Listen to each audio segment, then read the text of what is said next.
All right, everybody. Apologize for the late delay. A little delay there. We had some technical problems, but welcome to another exciting episode of Under the Dome. We're now going to week 3 of the NFL season, and tonight we have a special guest on, Mr. Quinn Early, formerly the New Orleans Saints from 1991 to 1995. We've got Bob Rose and his sidekick. The camera hog on tonight.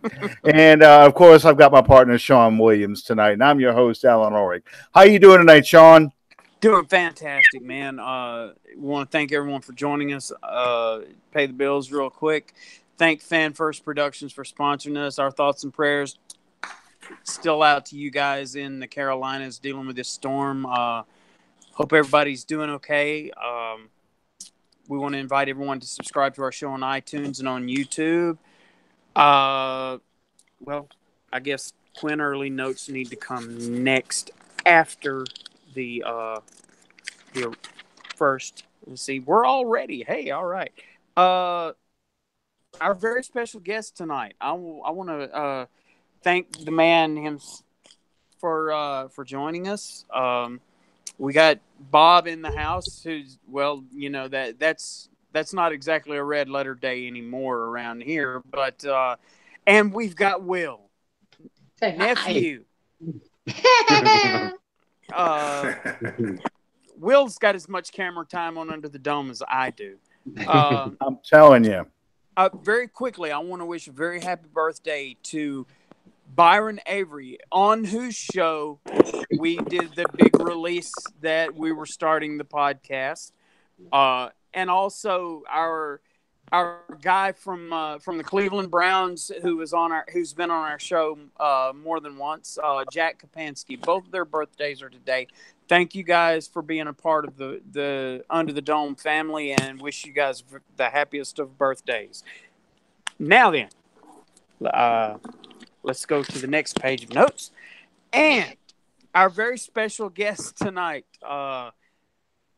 you guys remember him as number 89. In 1988, he was drafted by the San Diego Chargers. And much like the farm team of the New Orleans Saints that they were at that particular time, 2 years later, he came to the New Orleans Saints. And my biased opinion, I think we can all agree that he would enjoy the most productive years of his what would go on to be a 12-year career with the New Orleans Saints. Absolutely. And he would go on also after his time in New Orleans. He would go on to play for the Buffalo Bills and the New York Football Jets. But on a personal note, there's so much more to the story than just a professional athlete that got paid to play a kid's game, and now he's doing an appearance to relive the glory days. There's so much more to the Quinn Early story than that.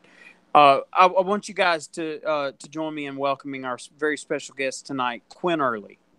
Quinn, how are you tonight? I'm doing great. Thanks for the introduction, and thanks for having me, you guys. I did that completely off the cuff. Could you tell? I tried writing it down, and I confused myself. So we just kind of went with it. That's awesome. Yeah. So let me ask you this: the prevailing thought line in New Orleans right now is that something is terribly, terribly wrong with this defense that was. Theoretically, in January, this was a Super Bowl ready defense. Right. You played wide receiver at a pretty high level in this league. What can you see? I guess what I'm trying to ask is, it looks to me from the outside looking in, it looks that in 2 consecutive weeks now, a very good game plan threw something at this defense that they were not prepared for. You can't sit back and say that the talent isn't there. You've got the defensive rookie of the year a year ago. You've got Crawley, who is arguably as dependable as Lattimore a year ago because he drew the tougher coverage assignments when they would avoid Lattimore. You have an improved with Nemario Davis, an improved linebacker core. You got a healthy Anzalone, a healthy Klein, a healthy Robertson back. What do you look at this defense and see as what could be a point of weakness? Well, I'll tell you, when I was on Bayou Blitz last week, and we discussed this exact topic, and I think that it's still early in the season. I think that 1-1 it could be worse. I think that these guys still have time to get it together. For me, it all starts up front. You got to put pressure on the quarterback. You got to get those sacks. And when that happens, in that league, the quarterback, every single quarterback from the top team to the last team can make completions and make some nice throws if they're allowed the time. So I think that you have to get in those guys' face, and then that makes the defensive backs look better. That makes everybody do better. So I think they have to get more push up front. But again, I think that, they'll get better. I just believe that. I agree. If you were game planning for this New Orleans Saints defense, what would you be looking towards as possibly a weakness that you could exploit as a wide receiver? I think that right now they seem to be playing more cover 2 than I would like to see. So I would just run seams.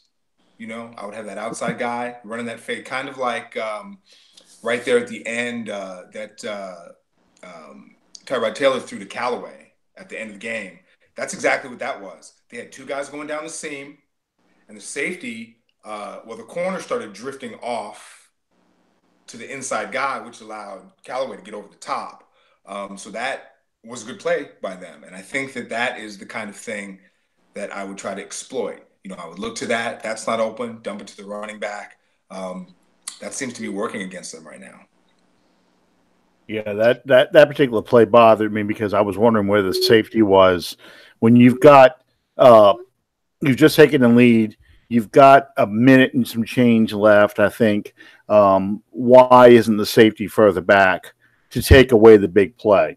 They only have one timeout left. You've got to keep everything in front of you and make them work because they got to score a touchdown. So you've got to make them work. You can't let them get it all in one play, and that's exactly what they did. Right. So that was what I screamed at the TV. I was like, "Where is the safety?" Because that shouldn't have been. That wasn't on Crawley. That the safety should have been there to stop that play. Well, they were busy with that slot receiver. They ran double vertical, and the safety was kind of gambling, I think, to that inside fade, and then Callaway got over the top and made that play. But you're right. You're exactly right. They have to keep they have to keep that offense in front of them. Right. You just cannot let people get behind you. Well, Quinn, I'm going to take you a little bit back in time here. You came to the Saints in 1981. That was the year they won their first ever division championship. Then you were there, of course, 92 was their best record under Jim Moore in a 16-game season, 12-4. Then the team kind of changed after that. 93, we had Wade Wilson come in, and it was the beginning of the beginning of free agency and the beginning of trying to, start rebuilding with a younger core. And when we transitioned into Jim Everett, but the offense and the defense were not nearly as successful as they were in 91 and 92. Right. What was it like to be on those teams back then? And then I want to ask you a little bit about, your final year in 95, which was your most successful year as a Saint. Well, it was amazing. I'll tell you, coming from San Diego, my first 3 years with the Chargers, we were 6-10 each of those years. So that was my first experience of the NFL. And as you know, when you're losing, it's a pretty unstable environment. And from week to week, there was times when I'd get in the huddle in practice, didn't know 2 or 3 guys' names in the huddle because they just signed the day before. So that was hard. So when I finally came to New Orleans, to be a part of a winning program and to be with guys, like that Dome Patrol, Eric Martin, who was the other wide receiver. We had Floyd Turner there in the receiving corps. And just a really great group of guys. Bobby Hebert was throwing the ball. Dalton Hilliard. I mean, I could go on and on, right? But it was just a really good experience, and I was, thrilled to be a part of that and that conference championship or division championship, I should say. Well, then you got into the transitional years. What do you think changed about the team that it suddenly wasn't as successful as it was your first 2 years with the Saints? I think it was just, it was one of those things. If you remember, the first half of the season with Wade Wilson at quarterback, we were actually doing pretty good. I can't remember the exact record. You were 5-0. You were 5-0 the first 5 games. So, here we are thinking that we're just, the trend's going to continue. And then somewhere along the line, it just didn't happen. We started to implode. And, that was just, to me, that was just one of those things. That was just one of those things. And then the following year, we brought in Jim Everett. And we had some great chemistry. And as you know, I had some really good years with him. Yeah, and that was probably my most frustrating year. I thought, at least as an outsider looking in, I thought the Saints were sort of ill-prepared for what the changes were going to be in free agency. I know Jim Finks wanted to kind of keep payroll down. That was his big mantra.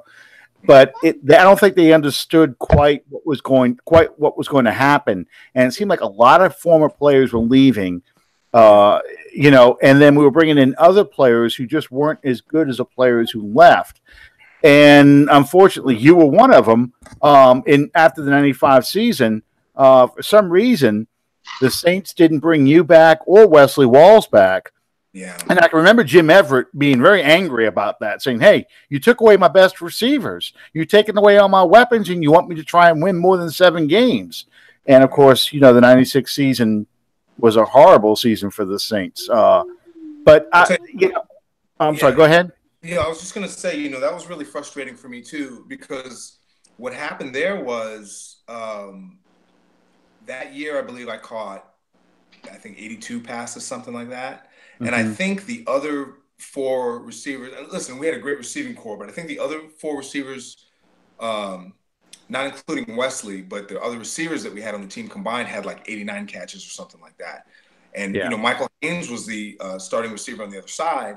And I just wanted, give me what he has. I wasn't trying to break the bank. Just give me what he got. And they couldn't do it, So that was really hard for me. I wanted to stay. I would have loved to have finished my career there, but it's a business. Those things happen. Going to Buffalo, but yeah, that was a little frustrating of a time. Well, let me excuse me, Alan. Let me jump in here. This seems really relevant at this juncture, especially in the NFL season. You see and I don't mean to use indicative terms here, but what seems to be an absolute implosion about to happen in the Pittsburgh organization. And you're talking about a team that many, many people have penciled in competing for the Super Bowl, for the right to play in the Super Bowl, if not playing in the Super Bowl. What he said. This is a team that is like the upper echelon of the AFC. Yeah. And it absolutely looks like it's half a step from being a dumpster fire. First, it was Le'Veon Bell and his holdout. And then it's Antonio Brown and the comments that he made post-game. That was one thing. But, then not showing up for work on the day after a game. Yeah. I just wanted to ask you, Alan and I talk all the time about how this is a different league than what we started out watching football as. Because I remember when I was a youngster and I was watching football. I grew up in a Pittsburgh Steeler household. I was watching Jack Lambert, Jack Ham, Mel Blount, Hollywood Henderson, Rocky Blyer, Swan, Rocky. Absolutely. You just threw a damn Dallas Cowboy in with all those Steelers you listed. You know that, huh? Well, Hollywood Henderson supersedes all boundaries. Bro. All right, here we go. Anyway, my point is, speaking as someone that came along in the generation that followed that golden age of the NFL, if you will, and seeing what the league transformed into when you were a part of it, and seeing what the league has transformed into now. How different is it from the football that we grew up with? It's very different. You know, when we were growing up, you know, the guys that you watched every Sunday were on the team for 10 years. You know, the money wasn't that big. Those guys played, you know, for the love of the game, for the love of their teammates and their organization. You know, and like you said, we grew up watching the same guys out there year after year. Right around the time when I came into the league, right there in, you know, in the early 90s into the mid 90s, that's really when the whole free agency thing started taking place and the money started to get a little bigger. And then guys began to switch teams. So that was the start of that. Now, the money is so huge, it's just off the chart. And then also on the game itself side, you know, the game is so much easier now. You know, when I played, you know, you'd go over the middle and that ball was thrown high, they'd cut you in half. They'd have to come out there with a broom and a dustpan, you know, like in a cartoon, throw you in the trash and wheel you off. You know? Yep. Oh yeah. You know, now it's like you can't touch them. You know, if that was the case, I could have got a few more years in. You know. There you go. But definitely, the game has definitely changed, and I get it. You know, they're trying to keep people safe. I totally understand. Just for the record, I have it on good authority that Buffalo could really use you right now. I think you would probably be better cornerback than retiring at halftime. Yeah, that was a tough deal. I've never seen that before. I've followed this game for 40 plus years. I have never. No, even on a Pop Warner level, you know. Yeah, right. I've never even seen like 6-year-old kids go out there and go, look, I'm done. I've had enough. Dude retired at that. There's got to be there absolutely has to be more to that story than that. And I don't mean to diminish it because, you know, regardless of all the window dressing that they make this story out to be, that guy is still a professional football player, and that demands my respect. And I give him that respect. You know, the guy played for 10 years. So, you know, he was no slouch. I mean, he was in there in the trenches and he played for a long time. The only thing I can think, I don't know, maybe something told him, don't go back out there. I don't know. None of us can really explain what happened. But, you know, I just at least finish the game. That's all. Getting outscored 80-3 over the past 2 weeks probably told him not to go back out there. But that's whoever sent that tweet out that Vontae retired at halftime. I replied with the tweet, and I don't remember who sent it out first, but I replied with the tweet that's okay because 2018 Bills as a whole had retired the week before that.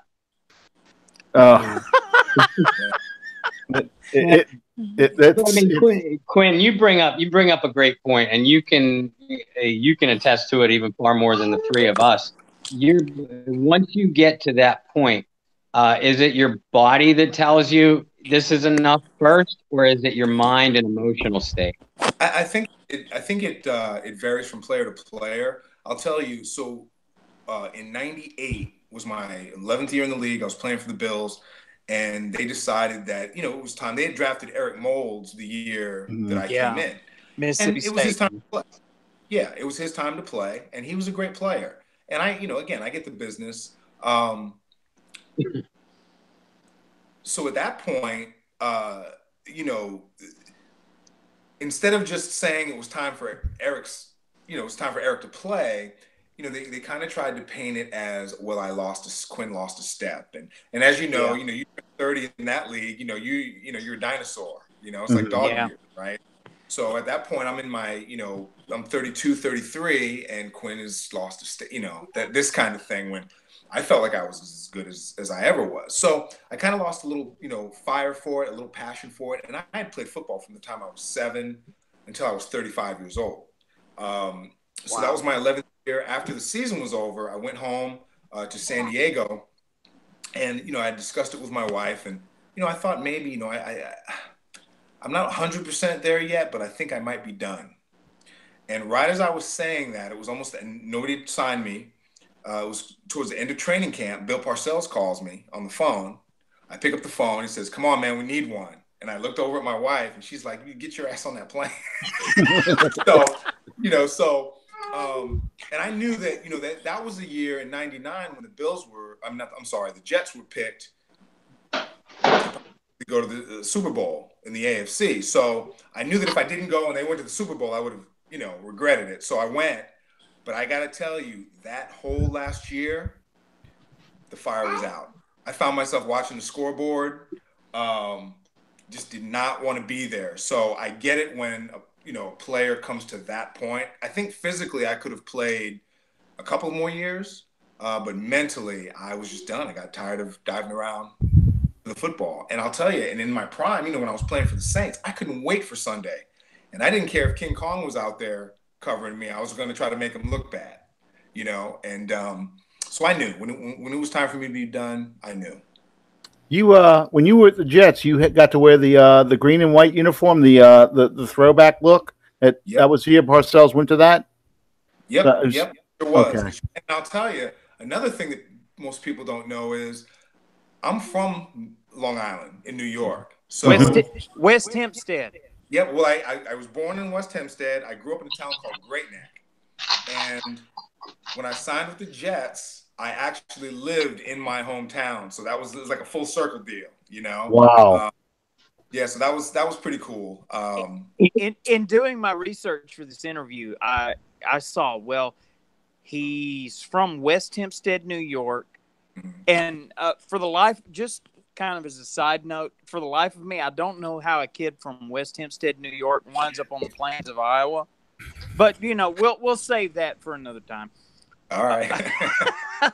But I think that every player that has to go through not just making a team, but making a team and then making another team and then making another team and then making another team, they should be allowed the opportunity to finish their career with a team that represents where they're from, if that makes any sense.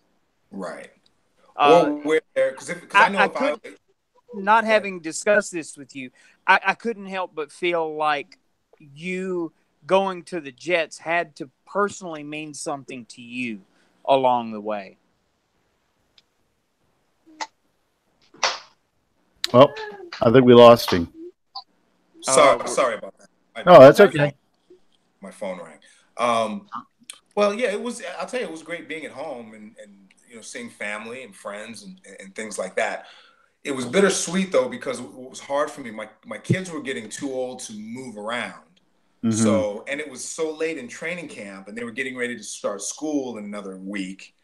So I left my family in San Diego when I went to New York, and that was the first time in my career that I was without my family. So it was hard. That was really hard, but it was great to be able to spend a little time with family. My brothers both live in New York, so that was nice.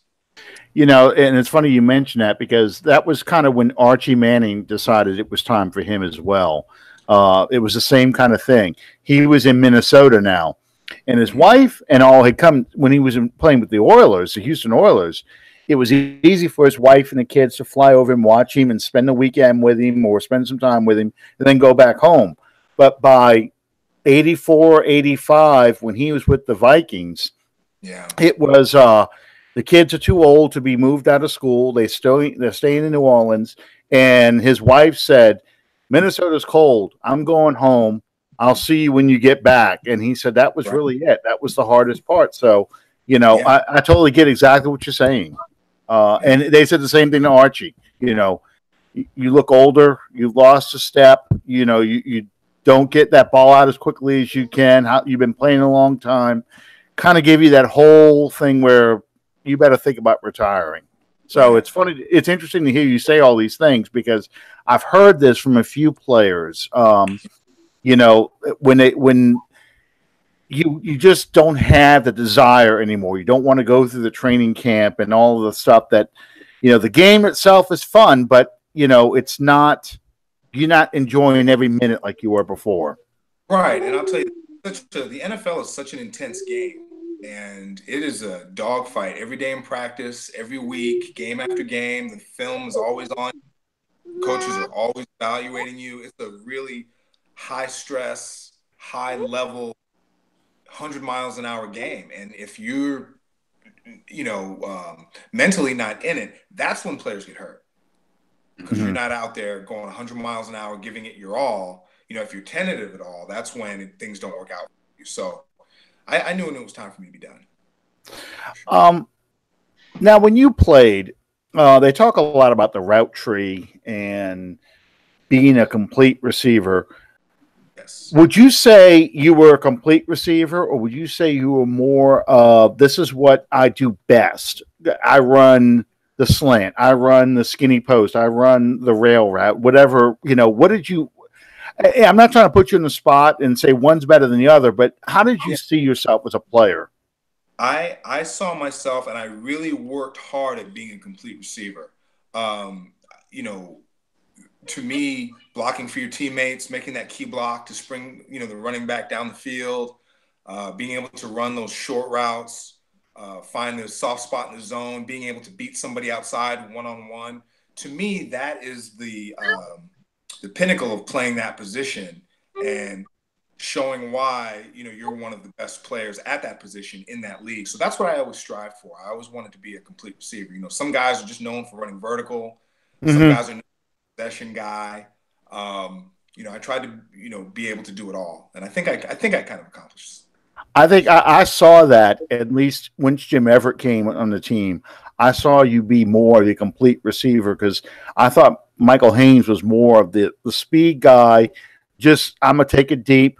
I'll run a slant, but, you know, I don't like it. I don't like going over the middle. I like just racing some guy to the end zone. And that's where I thought you really thrived, especially once Eric Martin retired. You kind of took over that role as the not so much a possession receiver, but the receiver who was more willing to go over the middle. And that's really what moves the chains. Yep, absolutely. And I'll tell you, you know, it's really a blessing to have been able to play with Jim Everett. You know, in my career, I probably played with, I mean, we don't have time for me to count all the quarterbacks that I had, but, you know, to have the chemistry with a guy like that. And, you know, he believed in me. And, you know, and I said, you know, last week when I was on the Bayou Blitz, we talked a little bit about this. And, you know, he would, at the end of a game, he'd come and he'd ask me, you know, how many catches do you have? And I'd go, 2. Okay, I got you. Oh, I got a question real quick. Okay. Would you consider, you know, we always hear these conversations about who the greatest is, the greatest that. Would you consider, and this is a drum that Bob and I have been talking about many times. This is something that I consider, but I would like to get a kind of a personal insight on. Would you consider Jim Everett to be a vastly underrated New Orleans Saints quarterback? 100%. Not only an underrated New Orleans Saints quarterback, but a quarterback in the NFL. And here's why. His ball was the easiest football to catch. He'd throw you open. He would, and you guys know what I mean when I say throw you open, right? So you're covered. Sure. And he would put that ball on your back shoulder so you turn away from that DB and make what looked like a great catch, but it was really a great throw. He, you know, we used to run this skinny post. You know, you take 7 steps, you take that last outside step, I would turn. If you didn't have your hands up, the ball would hit you in the face. But you know, as soon as you come out of your break and you put your hands up, it was like I used to call it, it was like picking apples off of a tree. He threw the nicest ball. And I think that he got a bad rap when he played for the Rams. He played on some bad Rams teams. He had no blocking. He was getting his face beat in. Kind of like when Drew, his last couple of years, with the Chargers, he'd take a 5-step drop and he'd get hit in the back at 3 steps. But it was the same thing for Jim. So I definitely, to answer your question, yes, I think he was an underrated Saints quarterback for sure. Well, everyone always talks about Archie because he was like the first franchise guy. Right. Kilmer was a transition dude. He was a journeyman that just happened to be there at that place at that time. Archie was the first franchise guy. And, Archie gave up the best, probably gave up 15, 20 years of his later life to play quarterback in New Orleans. And it is what it is. And then you have Drew that took him to the promised land. But, there were a lot of quarterbacks along the way that we watched, the Aaron Brooks, the Jim Everett's, anybody not named Billy Joe or Werfel or Schuler. All of those guys. There were a lot, there's a lot of people that think that the New Orleans Saints in 50 years of existence have had 2 quarterbacks, and that's Archie Manning and Drew Brees. And there's a lot more to the story than that. Agreed. I agree. And now those are great ones now. Obviously Drew's still playing and Archie, those are 2 great ones. But I definitely think that there were some quality players at that position through the years. And I definitely think Jim was one of them. I think part of the reason is the fact that, he was only there, 4 or 5 years? 3 years. 3. Yeah. So he didn't really have an opportunity to shine as one of the best because he was only there for 3 years. So that's a factor. And the Saints not being successful. I mean, after like I started the interview with you, pointing out the fact that we won a division 91, best record 92, and then the team kind of got old and did not repeat any of that. Did not return to the playoffs even until 2000. So, Everett was playing in those transitional years, but I thought we had a very good offense and. Especially in the passing game. And it just was unfortunate the defense was not there. The Dome Patrol was gone. And we never just could get over that 7-9, 8-8 hump to get back to the playoffs. Yeah, if we would have had that offense that I played in with, those last couple of years with that Dome Patrol team, I think, we could have made a lot more progress there. But absolutely. Yeah, but it was a lot of fun. I loved it. I loved my time there, and I still consider New Orleans my home. So I want to ask you one last question, and this seems to tie in with current happenings. You played, at least in your time in New Orleans, you played with Dalton Hilliard, Ironhead Hayward. Fans are getting very restless on this Alvin Kamara and carousel that seems to be going on. Yeah. Can you perhaps from a player's perspective shed some light for the fans that are watching as to exactly what type of weight that the absence of Mark Ingram has on this offense that the Saints are running? He's definitely missed. Right now they seem to be running mostly a spread kind of offense with the pass first. And, in this league, you have to be balanced. And right now, I think, Kamara has not even, 200 yards rushing. Yeah, I mean, he's got 100 and some odd yards rushing, and he's only got a few carries. He's catching more balls than he is.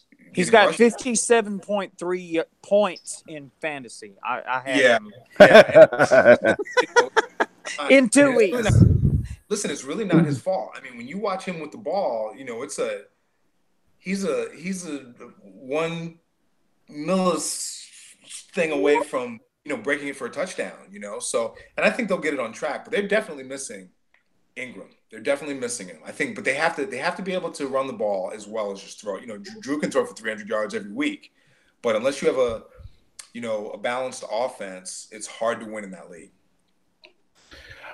Quinn, let's change gears just a little bit and talk about some of the stuff that you're working on or have worked on and working on post-football life. It's funny you mentioned the fact that, you used to go, if you went across the middle in the era you played in, they were going to cut you in half and kind of sweep you up in, on a dustpan. Yeah. Oh, you picked your post-career picked a job which is even more dangerous than football. You became a Hollywood stuntman. I did. Listen, nobody ever said I was the sharpest tool in the shed. That's okay. I have a great friend who's a Hollywood stuntman, and believe me, he tells me all the time I'm getting way too old to keep doing this stuff. Everybody got to get paid, brother. Yeah, I sometimes it's like Danny Glover and Lethal Weapon. I'm getting too old for this shit. You know what I mean? Yeah. But listen, I have a lot of fun doing it. Actually, my son is a stuntman also. We get to work together sometimes. So that's a lot of fun. I was actually watching the second episode of this last ship. Mm-hmm. This last season. We were both on that episode, and I watched it the other night, and it was pretty fun to watch to see us on there. It's hard to spot you because I went back and looked at some of these. I looked at your little list on the internet. And I tried to find you in some of the scenes, and it's really hard. I would have to sit next to you, and you could tell me, okay, I'm coming up right here. Because, I know you were in Olympus Has Fallen. So you were in that one. I'm going to guess that you weren't Channing Tatum's double. White House Down. Olympus Has Fallen is Gerard Butler. Same movie. Gerard Butler. Different. Yeah, exactly. But you actually can see me in that one after he gets blown up when he's trying to go to the White House. You see me trying to look around. I'm like an agent, and I don't know. I get punched in the face or something, and that sounds like my friend. He tells me these things too. I'm the guy who gets beat up in the elevator. I'm the guy, who I flip the car. I'm usually either the police officer or I'm like thug number 3 or something. You're like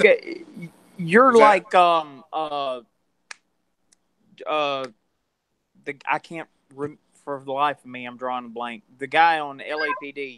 You're his double, are you not? Oh, yeah. So I double Shamar Moore on the Shamar Moore. That's who I was trying to think of. I'm sorry. I apologize. That's okay. I double him from time to time, and then I got to double Will Smith on the movie Bright.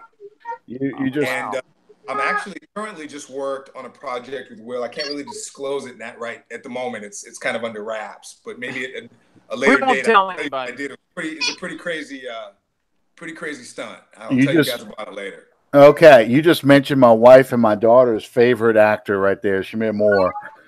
They watch everything he's in, and she goes back to the days. My wife goes back to the days he was on Young and the Restless. That's how long she's seen him. So that's funny. That really is. I go back to the days when there actually was a Young and the Restless. Yeah. Quinn, I want to. I don't want this interview to pass in our limited amount. Man, we could do 3 hours tonight just visiting with Quinn. Absolutely. Of course, Quinn's saying, "Wait a minute, y'all ain't paid me for number 1 yet." Could you?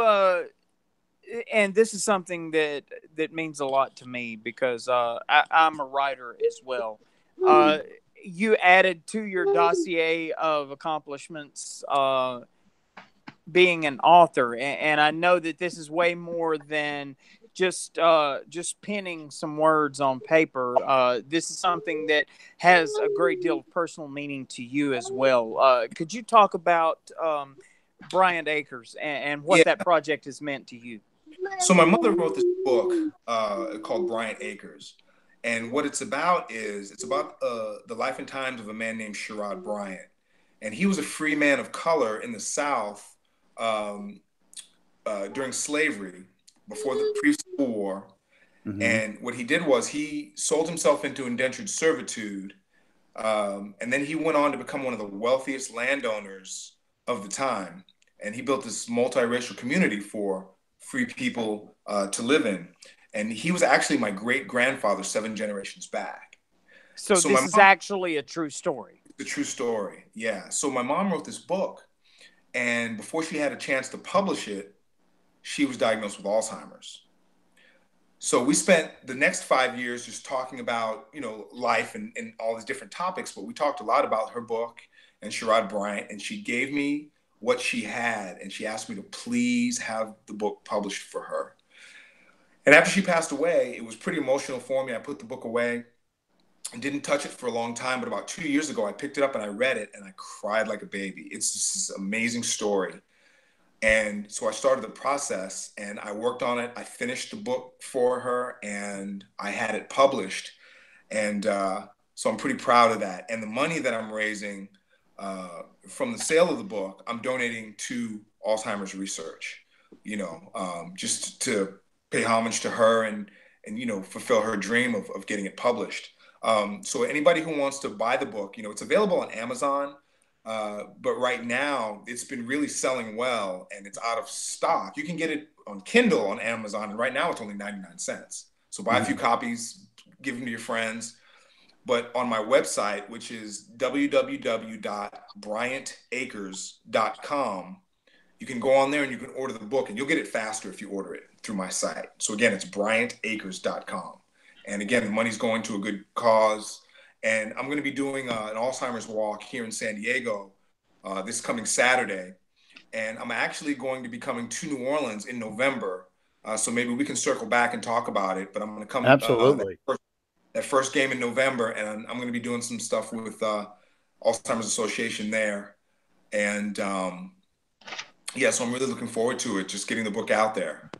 Absolutely. I'd love to talk to you about that, because I totally sympathize with you, with you, Quinn, because my mother is going through dementia right now, and it hit her in 2013. Well, we saw signs, we just didn't realize it in 2012, but it was after her mother died, my grandmother passed away, that it seemed to all come down on her at once.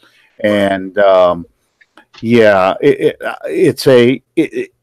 they call it the long goodbye, and it's really hard because she's not the person she was.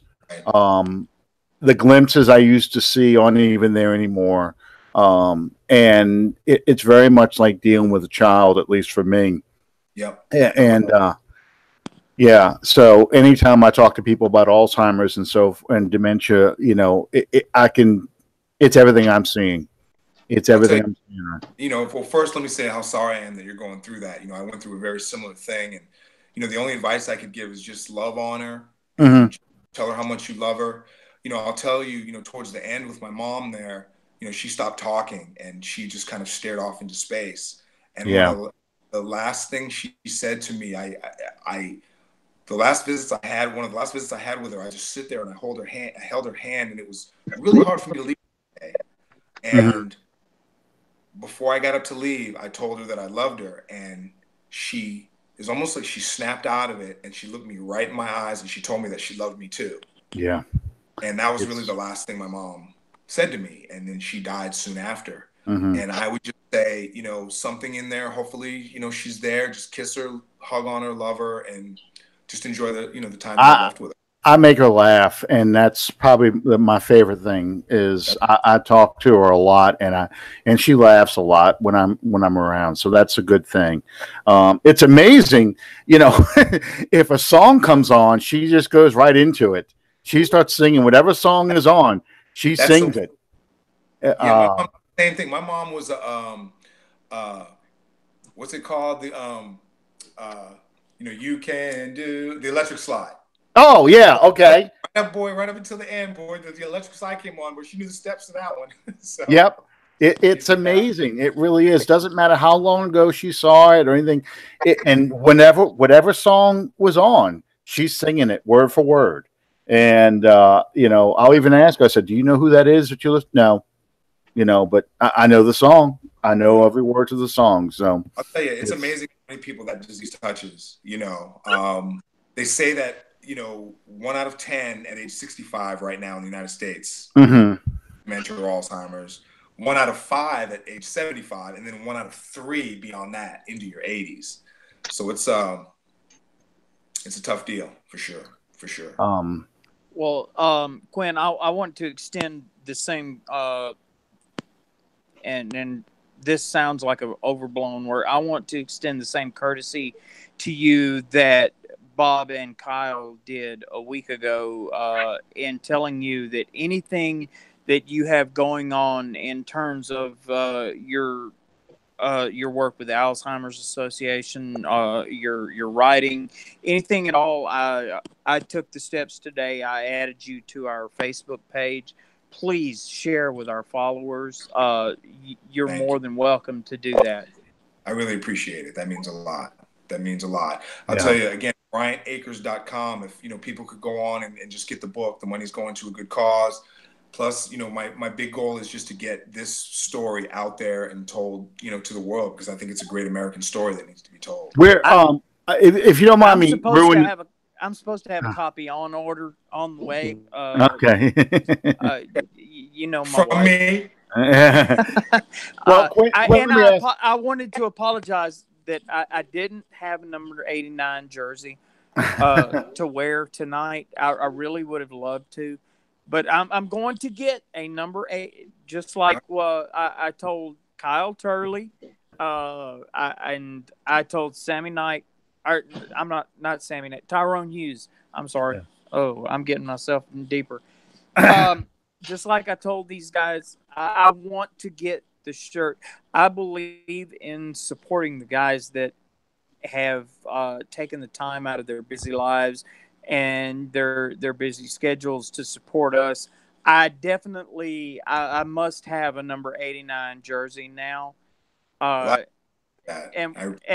one of these days you might get a FedEx package with a nice, neat number 89 jersey with a Sharpie.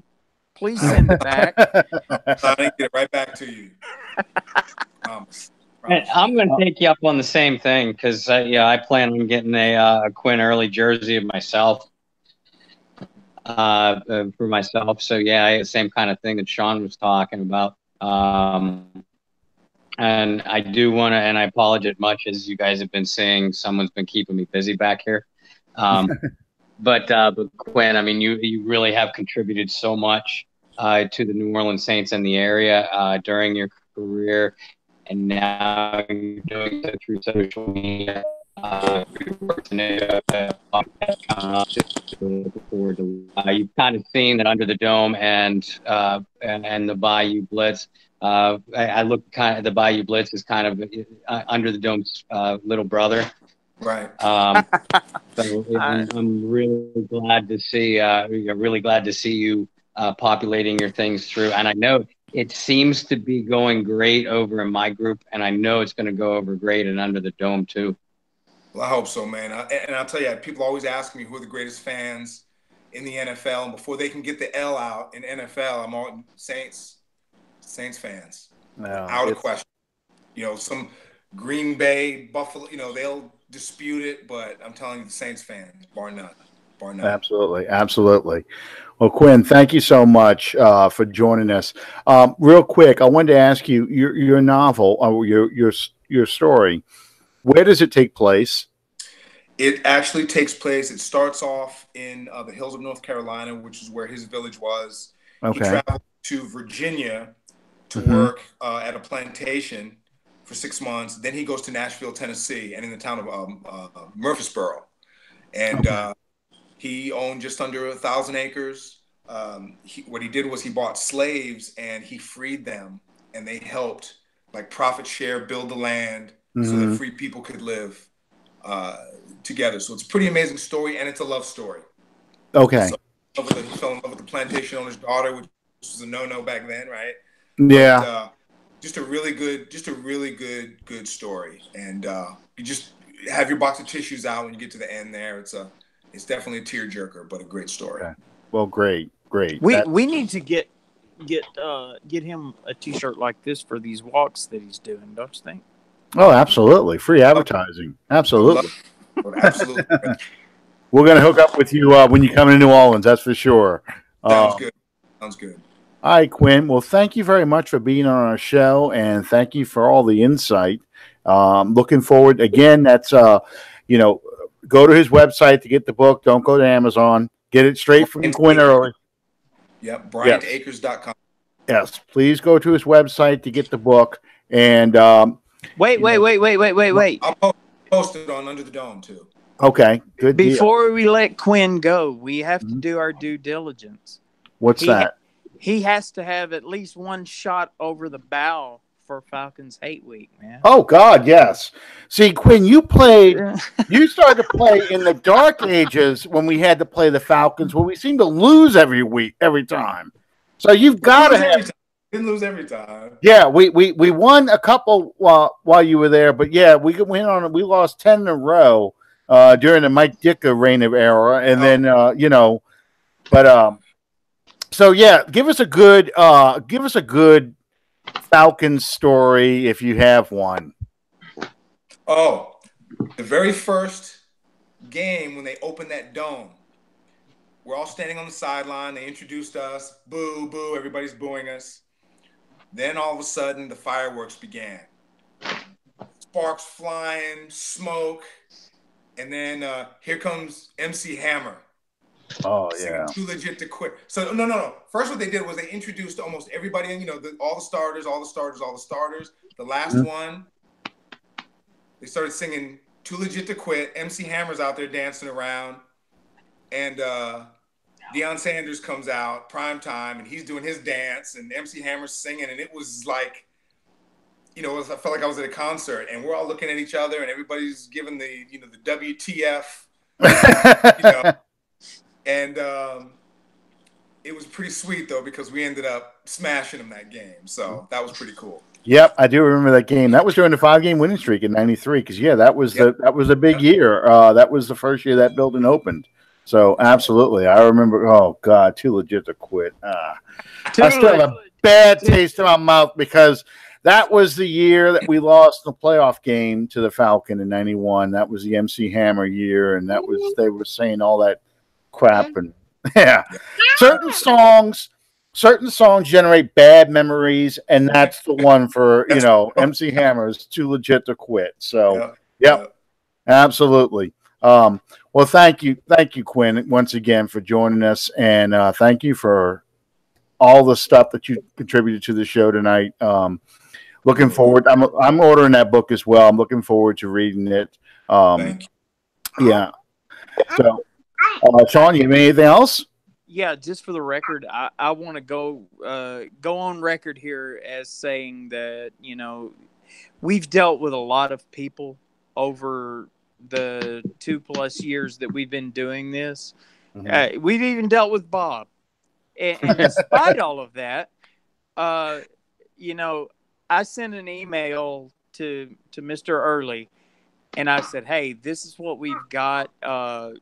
We have a show that we try to bring, kind of be the intermediary between the players, the former players, the team, and the fans. And within the hour, this man responded, said, hey, I'm free next week. What you got going on?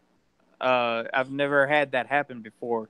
I say that to say this. Thank you so much for being a part of what we do. You're absolutely 100% baptized in fire, full-fledged, 100% Under the Dome family now. Anything that you have to promote, share, anything whatsoever, you're one of us, sir. I sure appreciate it, man. Thanks for having me, and I'll come on anytime. Just let me know, and I'll be there. Absolutely, Quinn. And yes, when you come to New Orleans, it's a date. Let us know. Shoot us a message. You're going to be in town. We'll be there to come see you. So thank you. Thank you, Quinn. All right. Bye. Well, that was way cool. All I love Wow. talking. I love getting to talk to. Oh, look, Brian Akers. That's his screen name, so that's even better. BrianAkers.com. Please go out and get that book. I'm always fascinated by stories like this. Absolutely. So I I'm listen. definitely gonna read. I just full disclosure. I listened to the interview 6 days ago with Bob and Quinn, and I knew immediately from like the first 10 minutes of that interview, it registered on me.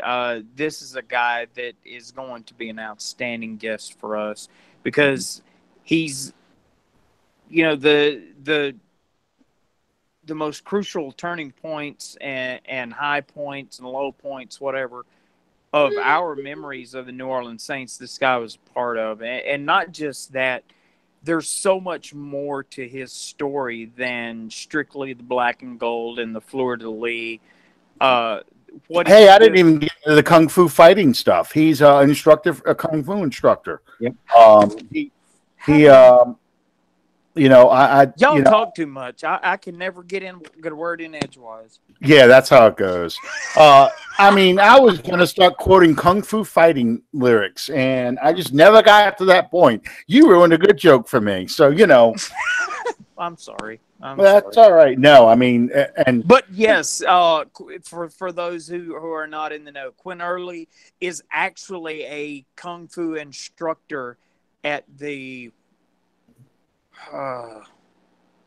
God, suddenly I'm drawing a blank. White something. Hang on. I just had it a second ago. Place in San Diego. Yeah, I just had the full title a second ago, and I'll pull it right back up.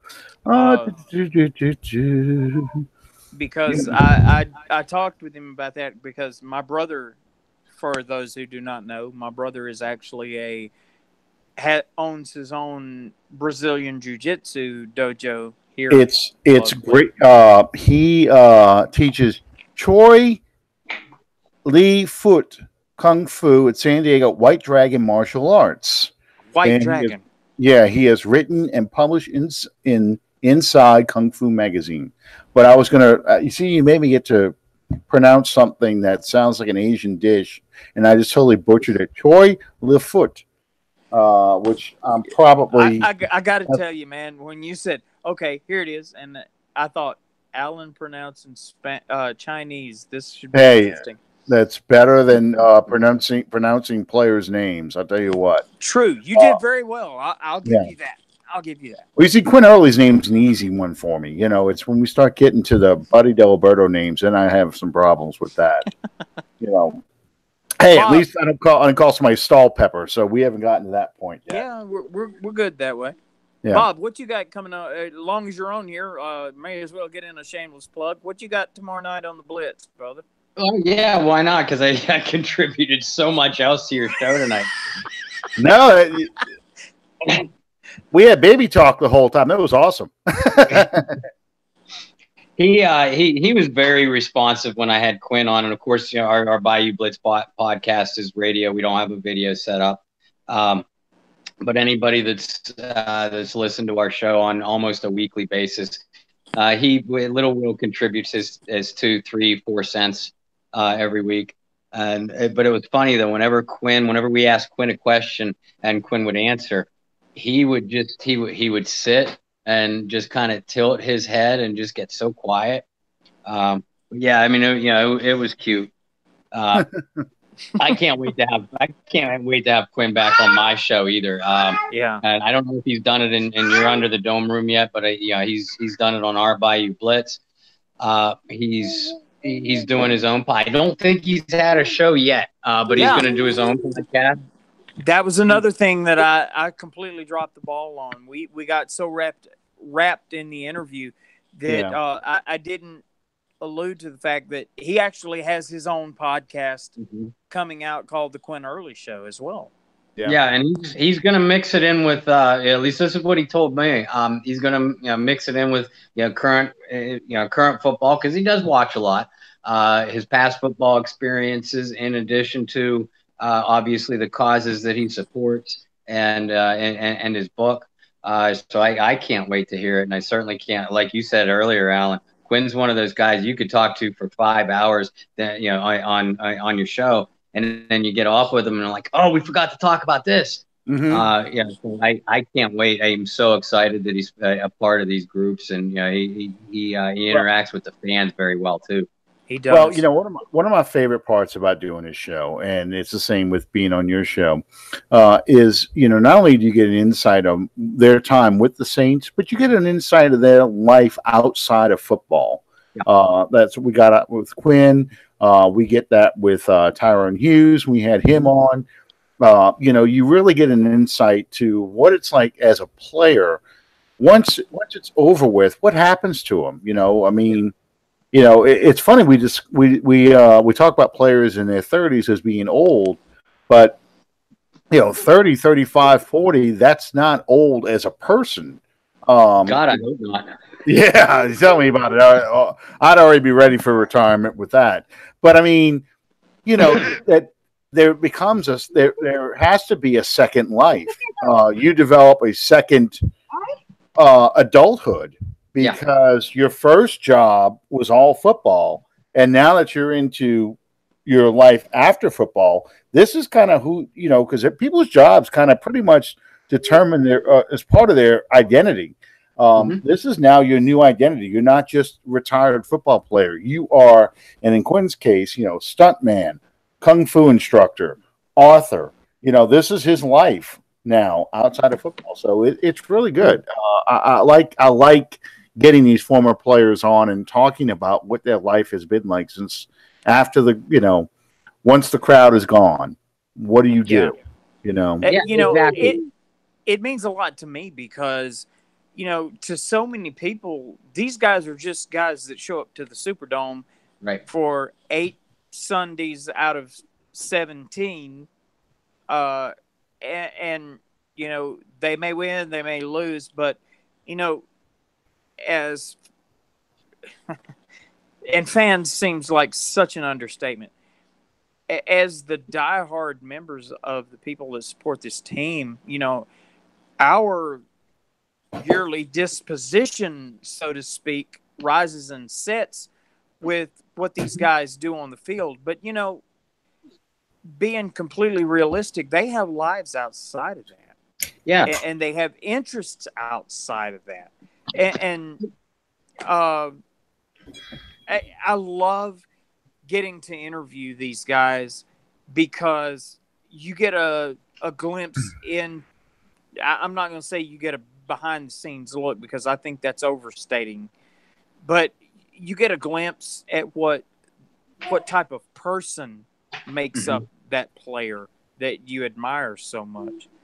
And I'll be honest with you, players like Tyrone Hughes, Kyle Turley, Jolan Dunbar, Quinn Early, all these guys that we've been blessed to be able to have as a part of our show. I have become 10 times over more, or well, maybe not more, but greater fans of theirs now than I ever was as a player. Yeah, and you certainly rooted for them, you know, as a player. You know, you cheered every week and sat at the edge of your seat when, you know, number 89 ran that skinny post, or took Deion Sanders on a 9 route to see if they could match speed for speed. And, you know, it was all wonderful things to watch. But you also realize, and I know both have gotten to know both of you guys well enough that I feel like that I can kind of talk for you in this case. When we were younger, we didn't think about these guys off the field very much, and we certainly didn't think about them after football. No. And you realize now, you know, that we've gotten older, and, you know, we're in our, you know, 40s and, you know, approaching 50 and all that. And you realize that if we'd have taken care of ourselves, we'd have had so much of our life ahead of us. And those guys are stepping away from the field at the ages of 34, 35, if they're even lucky to make it that far. And it has to be scary for them, because that's all they knew was the game of football up to that point in time. And when you see someone like Quinn Early, who's been involved in so much, and Brian Milne, and Jolan Dunbar, who's been involved in Tyrone Hughes has been involved in really special things, and getting to know Jim Everett, the same thing. Like you said, Sean, it really opens up your eyes and gives you a whole new respect for not only the player that we rooted for, but what they put themselves through just to stay on that field and what kind of person that they actually are. Well, and this is going to be a little bit of changing gears, but staying with that theme, I really feel bad for that kid Gonzalez, the kicker for the former kicker for the Browns. Because I do respect the fact, not to interrupt you, I do respect the fact tremendously that the Browns, what was the wording? They reached an injury settlement with him. Mm-hmm. Rather than just saying right over there before they left the Superdome Sunday, leave your jersey right over there by that goal post. Mm-hmm. You need to charter a ride home. Well, the Zach. Our kickers, both Thomas Morstead and Will Lutz, coming over and consoling the kid because you've had multiple opportunities to win the game for a team that hasn't won. I mean, let's face it, they haven't won. And he missed it every time. In fact, another podcast talked about, was this the worst kicking performance by an opponent's kicker in the Superdome history? And I'll be honest with you, I can't think of any. I thought long and hard about this. I can't think of a worse performance by an opponent's kicker. And before the age of social media, before the age of 24/7 sports, where you cover these guys, and like you were saying, you only saw them as guys on Sundays, 8 to 10 Sundays out of the year, on the field. Outside of that, you had no interest in who they were, didn't even know where they lived or anything like that. You could just rag on these guys if they had a bad performance, or you could cheer them like the conquering gladiator. But you didn't care at all about who they were as a person. So, I really felt for that kid. Even though I was glad the Saints won, it wasn't this whole, you suck, get the hell out of here, that kind of thing. It just wasn't, you just didn't have that feeling. Now, if he was a Falcons player, I might have felt that way, but that's another story entirely. Probably the most underrated position on the field is that of a special teams player, be that long snapper, place kicker, punter. You're one bad day at the office away from being unemployed. Oh, yeah. Every Sunday. Yeah, and 70 to 80,000 people are watching you. There's no other position on the field that's like that. The quarterback has a bad day. Well, we'll live to fight another day. The running back, well, we've got more running backs. The middle linebacker gets trucked on the first 3 tackles that he has the opportunity to make. There'll be another game. There won't be another game for that kid. It's going back to Bobby Lane's famous quote: "You're either in the penthouse or the outhouse, one or the other. That's how you are and tain't no in between."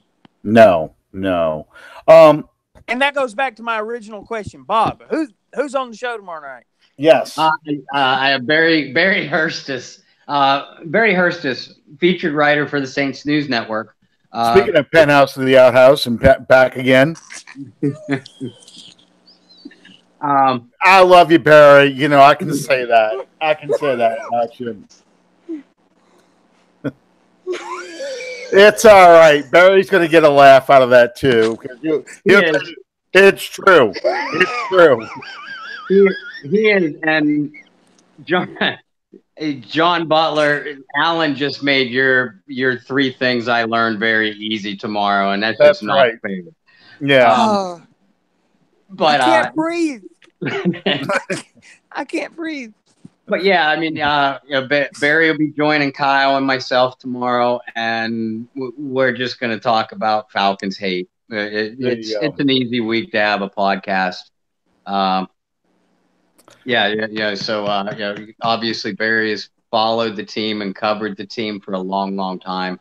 And he's always had some very interesting thoughts on the Falcons Saints rivalry. So, yeah, I'm interested to see what kind of takes he's going to give. I got my own to give.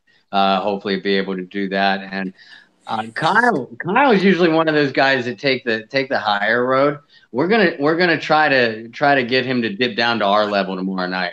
Hey man, if it wasn't for the gutter, my mind would be homeless. A lot of times I got to reach up and touch bottom. So, real quickly, I want to ask you guys, maybe two or three things a piece that need to be fixed, need to change going into Atlanta, as opposed to coming out of the Cleveland game. I guess I'll go first. I'm looking for better play from the other safety position. Marcus Williams played a lot better last week than he did in week 1. Like Quinn pointed out, he was a little bit slow in getting over the top on Callaway's, but they were playing it too deep. And I don't even think he was the closest safety on the play. I'd have to watch film on the play again. I don't think he was either. I think it was either Bell or I wasn't sure it was Bell or Coleman that was out there that day for that play. Yeah. But I think that was on their side, his side. Yeah, exactly. But Von Bell, I am extremely disappointed with the play of Vaughn, and I was throughout the preseason too. I was pretty vocal about that. He's got to play better. Kurt Coleman's already taken snaps from him. Vaughn was benched in the second half of the Tampa game for the most part. Yep, it was. I liked the play of the linebackers a little bit better this game too. I think for better or for worse, they're going to come out at least in base with Te'o and Klein rather than Robertson and Anzalone. Hey, we don't get paid to make those decisions. They do. But Tevin Coleman, I don't think Devontae Freeman is going to play in this one, but Tevin Coleman has eaten the linebacking core alive before. So they're really going to be put to the test. We're going to see how improved this linebacking core truly is. Yeah. Because I think the Saints defensive line played a lot better in game 2 as well. And I think that they're going to continue to get better. Offensively, and Quinn kind of pointed it out, they miss Ingram. We all know how much they miss Ingram, but they're going to have to at least establish some threat of a run. Otherwise, Drew might get killed. That's his beat up. Still bring pressure up front, and I expect them to try to do that to protect against some losses. Deion Jones and Keanu Neal back in the secondary. But Drew's got to throw for a minimum of 320. And no more than one interception at the most for the Saints to have a shot at winning this game, I think. Yeah, I totally agree with all that. And I think the defensive line has to play better. Tyler Davidson's out. He'll be out, it looks like, for a while. They just signed Jay Bromley back. And you got him. You've got Stallworth in the mix. Davenport. Stallworth played pretty well last week. How about you? I thought he had his moments. I thought some of the plays that came right at him, he did very well. Some of the other plays, I thought maybe he struggled a bit. He was thinking too much, more than just reacting. So he was a step slow. I thought Davenport really stepped up. You were seeing a progression out of him. A lot faster progression than what people were thinking. We were kind of caused 2 of those 3 sacks with his pressure and forcing Taylor to step up into the sack. So I agree with you. Yeah. For somebody who is so raw that we thought we'd probably get pretty much a redshirt season out of him, he is really playing well. And I think Okafor is still having problems with that leg. And I think it's showing a little bit his initial burst off the line. It's not there like it was before. Plus, he's recovering from that Achilles injury. Mm-hmm. So I think that's why you're not seeing much pressure out of that end. So they're putting Davenport in there more and more. And I think they're so happy with Davenport's progression that Hendrickson has been was deactivated last week. And I expect to see him deactivated. Yeah. And I think he'll be deactivated again this week because I think the Falcons are going to try and run the ball on the Saints with Coleman. So, and Hendrickson's not a run stuffer. He's more of a pass rusher. Mm-hmm. You'll probably see him a lot more in the Giants game. I think he'll play, especially the Giants' offensive line looks the way it looked against Dallas. My God. Wait a minute. When they played Dallas, they actually had an offensive line? That's just it. I think 5 turnstiles in front of Eli Manning would have been more effective. You think Atlanta will try to run the ball if Devontae's out, though? What's that? Do you think Atlanta, if Devontae sits out, and I assumed he was going to be out until I saw earlier today that Dan Quinn is saying, listing him day to day. I still don't think he will play. I think that's just a cat and mouse game. But even with Devontae out, do you and Coleman being such a good receiver, and them having Jones and those other outside threats, you still see Atlanta going a little bit more run heavy? I think they're going to try to keep Breeze off the field because they want to protect that defense. And they want to, they want the Saints to be one-dimensional because they're built really more for the pass than the run. If you watch those other Atlanta games, Ingram really was hurting them. And they don't want to see much of Kamara either. Kamara in space scares them, especially with Jones gone. They really have no answer for that. Christian McCaffrey ate him alive last week. Yeah. So they're going to want to control the clock. Sarkisian is going to call a very conservative game plan with a lot of shot plays, but they're going to try and control the clock with the run, mixing in the deep passes to try and expose the Saints secondary. But, I don't see them really wanting to play a fast, up-tempo game to keep to get into a shootout with the Saints. I don't think they want that kind of game. I think they want a slow game with them having the ball a lot on offense. And really about the only thing that I want to see different, I want, number one, first and foremost, I want ball security. And yes. People can get pissed off at me. They can raise hell. They can talk about my family all they want to. But the two most, a win is a win is a win. And according to Vince Lombardi, there's no such thing as an ugly win. But I'm going to tell you the most glaring stats on Michael Thomas' stat line right now to me is 2 lost fumbles. Because they came at 2 crucial junctures of ball games that could down the line mean something eventually. Now, I'm not saying go the full Mark Ingram on him and bench him to get his mind right. I don't think that you're going to accomplish what you want to accomplish that way. I just want it. I think it should be stressed to the young. And he was trying to make a play, and I get that. But he tried to make a play and he fumbled, and he gave the ball to the other team. I want ball security to be of the utmost importance. I would love to see just maybe a little continuity in the run game. If we have to put Taysom Hill back there as a running back, I mean, he's returned kicks, he's covered kicks, he's the backup quarterback, he serves water on the timeouts when the TV camera's not on, I'm sure. Regardless of what needs to be done, please do it. I'd like to see Boston Scott get some snaps now. I would as well. I think he's more than earned it.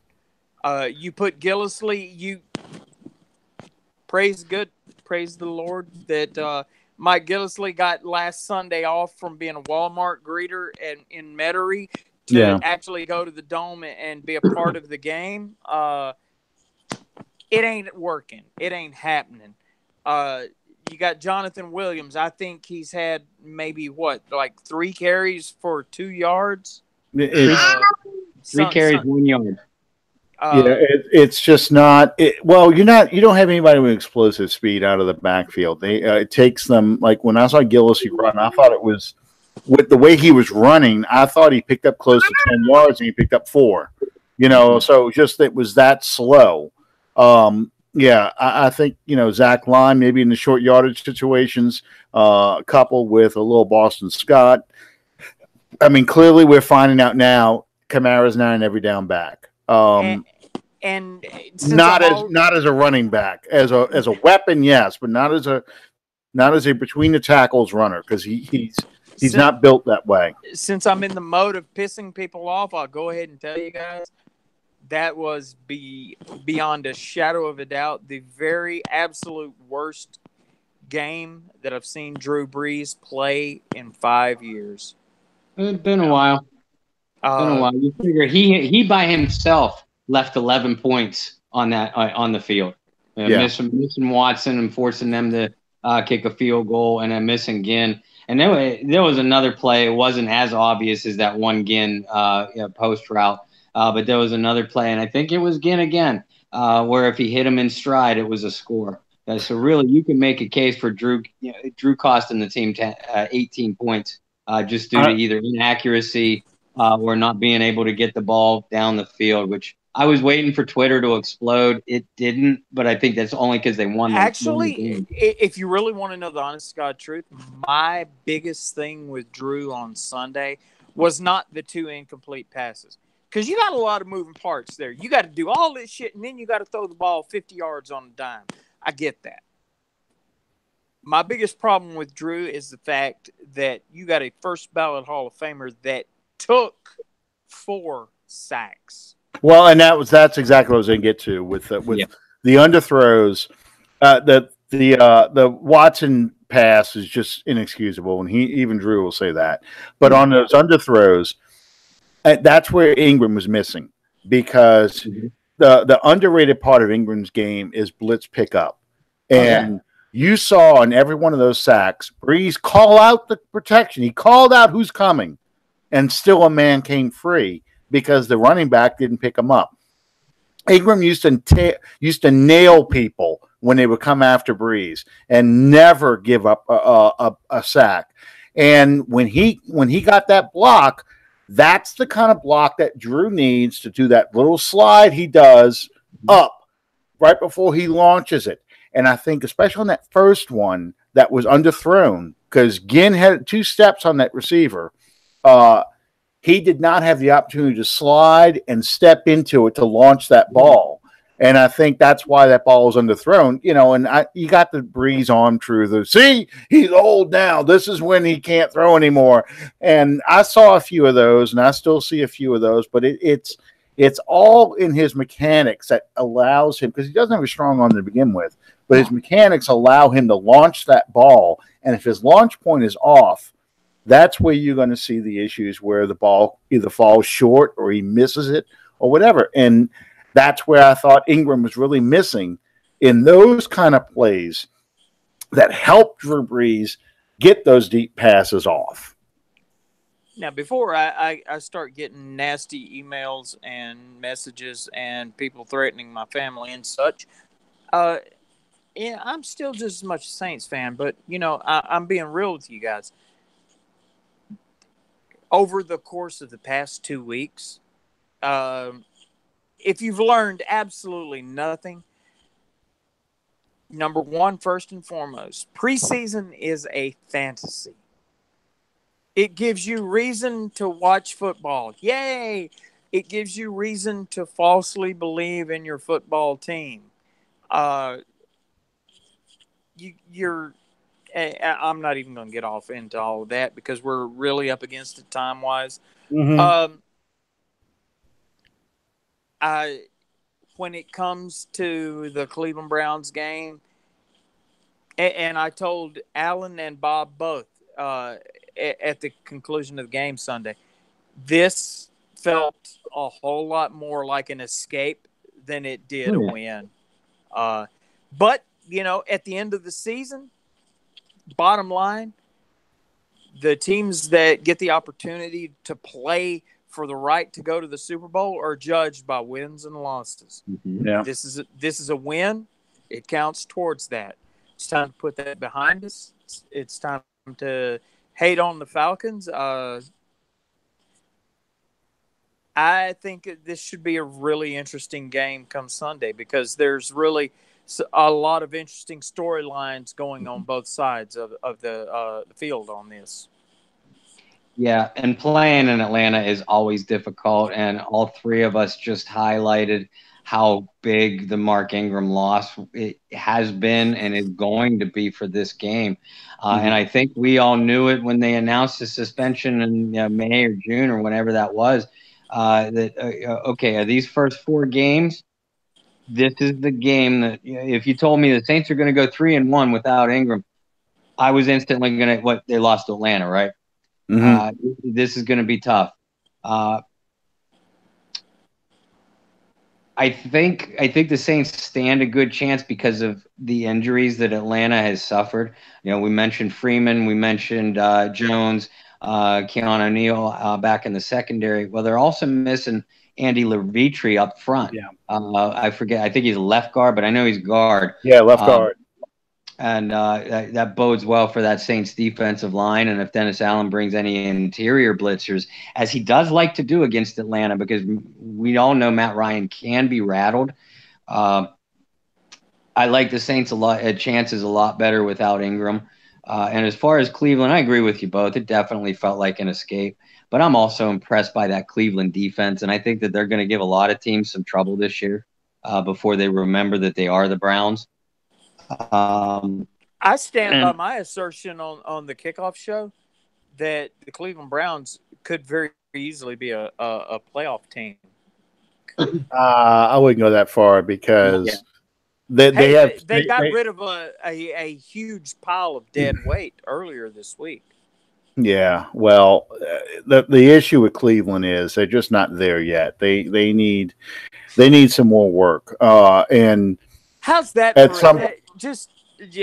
got to vent a moment. How's that for a deterrent? Show up to work high, and you get a promotion. How the hell does that work? Well, I'm sorry. Go ahead. We'll see. We'll see what happens over there. He has to buy in the Patriot way, or he's gone. And I've said my piece more than enough times about Josh Gordon. I think he has a lot of issues that football is not something he should be doing, because I think that feeds into some of his problems.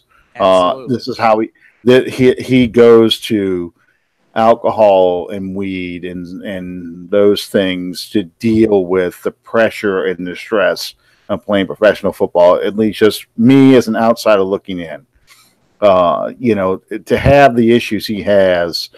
I've had alcoholics in my family. I've had drug addicts in my extended family, and fundamentally it's psychological and chemical issues in their bodies that cause them to do these things, and these things make them do stuff that you just, as someone who's not addicted to something, goes, what the hell are you thinking? Well, they're not thinking. It's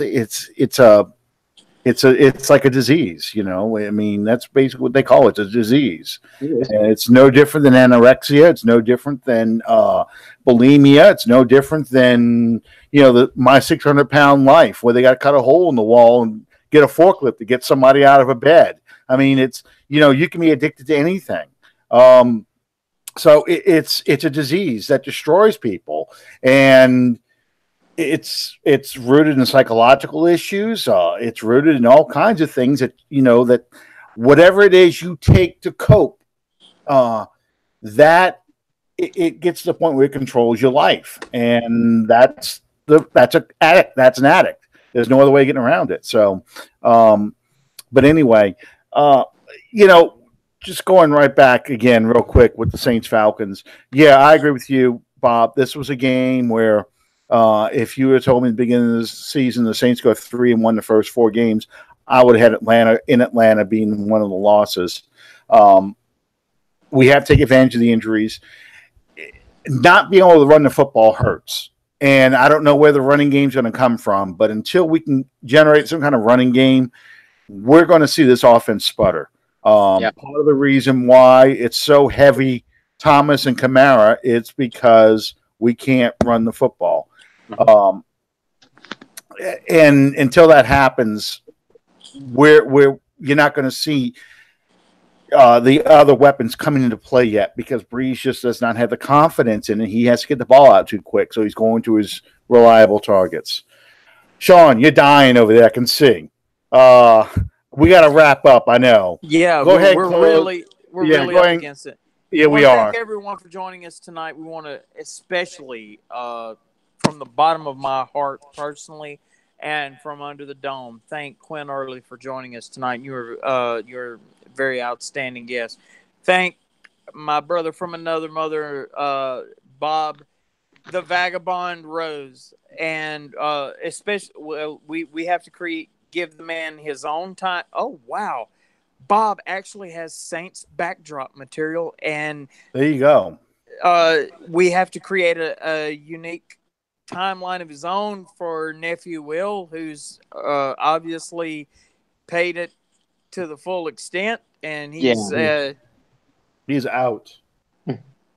And we're not going to be long. I'm not going to be far behind him. I'll tell you that. Me neither. I got an article to thank write. you guys. Thank you guys for joining us. Once again, invite you to subscribe to our show on iTunes and on YouTube. Bob, real quick, plug for tomorrow night. We're going to Bayou Blitz podcast, available through www.saintspodcast.com, Saints News Network, or through the Spreaker app. We're coming on at 9 o'clock Eastern Time, 8 o'clock Central. We always go over our time slot too, especially getting into Falcons hate. It'll be very interesting to see what will happen. But yeah, tune in, and if you have some time tomorrow, jump on that Spreaker app and listen to some of the past shows too. I think we've given some good ones out there. All right, thank you, Bob, and thank you guys for sticking with us. We went way over time, but we'll see you next Tuesday on Under the Dome. Good night, everybody.